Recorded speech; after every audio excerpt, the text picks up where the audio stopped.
Hello, you are watching Shalom World News. I'm Rudy McLennan coming to you from Glasgow, Scotland.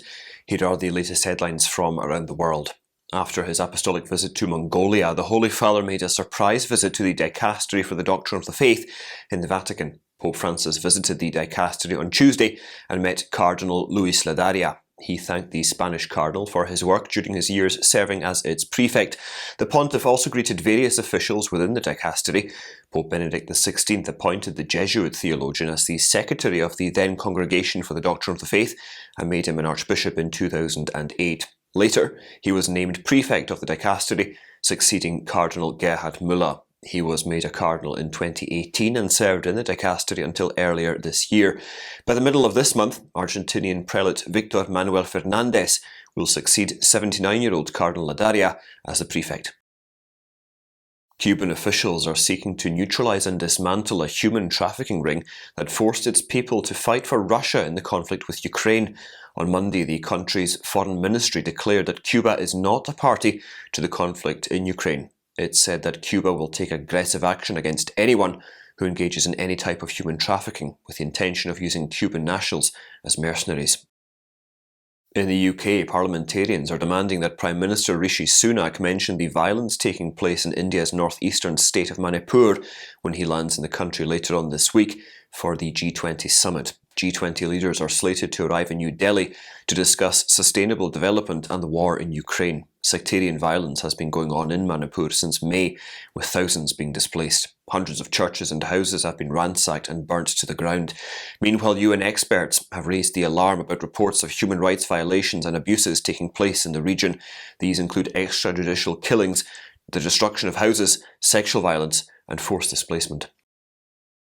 As the Church in Poland prepares for the beatification of all members of a family who were martyred during the Second World War, the Vatican has issued a clarification. The Dicastery for the Causes of Saints specifically mentions that at the time of her martyrdom, Vittoria Ulma gave birth to her seventh child, who also joins the rank of martyrs with his 6 siblings. Therefore, the newborn received what the Church calls a baptism of blood. When Jews were being hunted during the Second World War, the Markova family gave shelter to 8 Jews. However, they were betrayed by a police officer to the Nazis, who executed the entire family in March 1944. All members of the family will be declared blessed on the 10th of September.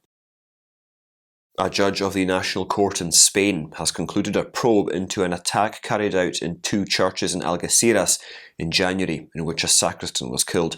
Judge José Luis Gadea classified the killing of Diego Valencia as a terrorist murder and the injuring of a priest as terrorist injuries. The order concluding the probe has a report from the European Union Agency for Police Cooperation, linking the attacks to other terrorist acts targeting people of the Christian religion in Europe.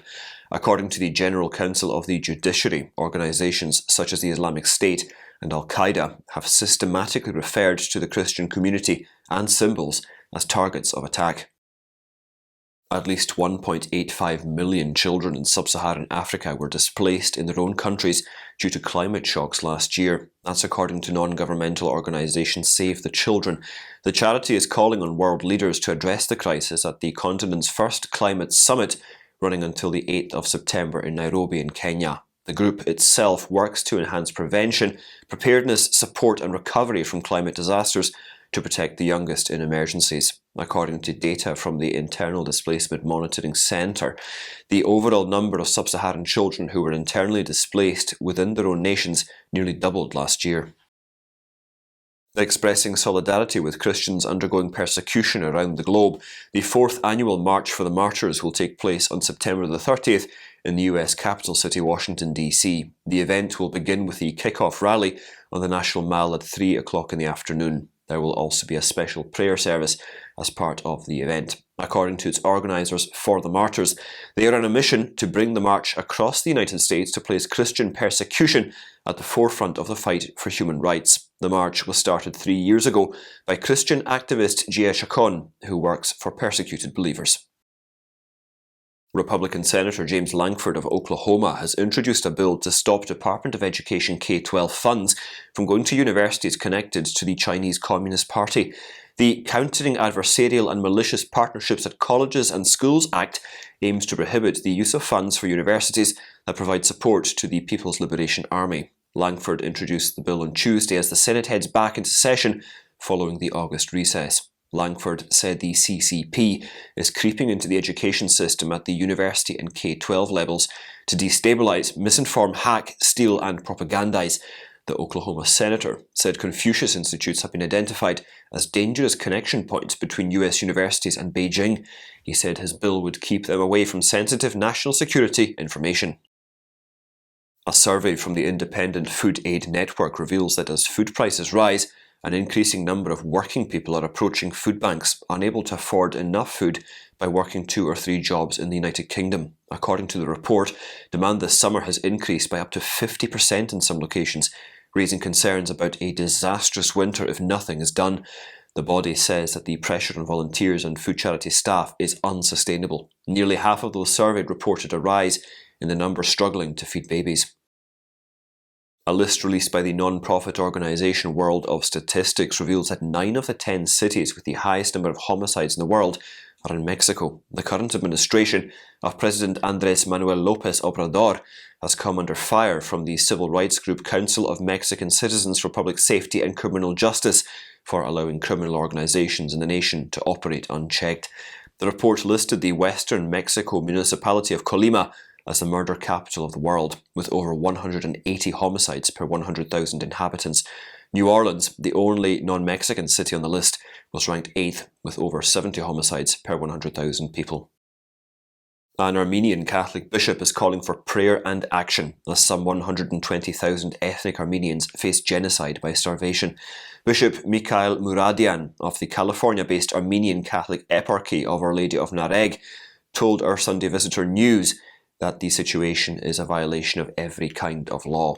The single route from Armenia to the ethnic Armenian enclave of Nagorno-Karabakh in southwest Azerbaijan has been sealed for the past 9 months by Azeri forces. Bishop Muradian said the blockade amounts to an ethnic cleansing of Christians. He said the current blockade revived the spectre of the 1915-16 Armenian genocide, when up to 1.2 million Armenians were slaughtered and starved under the Ottoman Empire. For the first time, the National Day of the Men's Rosary will be observed in Brazil on Friday, September the 8th. On the solemnity of the Nativity of the Blessed Virgin, various events will be held across the country. According to Rosary of Men of Brazil's Gleison Lozer, there is immense happiness among participants as they have public recognition from the constituted authorities to propagate the Rosary. It was on the 25th of April this year that Law 14558 was ratified, creating National Men's Rosary Day, which is to be observed annually. In Brazil, thousands of Catholic men have been meeting regularly in public squares and churches to pray the Rosary as part of the Teresa dos Men's movement founded in 1936. A new movie highlights the lives of 2 women who fight with self-doubt but who successfully complete their professions. The film Mother Teresa and Me tells the tale of Kavita, a young woman who becomes pregnant. Struggling with the decision of whether or not to keep her child, she travels to her hometown in India, where her aging nanny tells of Mother Teresa's early days labouring on the streets of Calcutta. Kavita becomes motivated after hearing of Mother Teresa's struggles with uncertainty when she ceased to hear Jesus' voice. The film premiered at a special event in New York on September the 5th on the International Day of Charity, which was established by the United Nations to commemorate the anniversary of the passing of St. Teresa of Calcutta. The movie will be released in 800 theatres across the United States on the 5th of October. And those are your latest headlines. Do join us again tomorrow for more, and do remember you can always visit swnews.org for more updates. Shalom.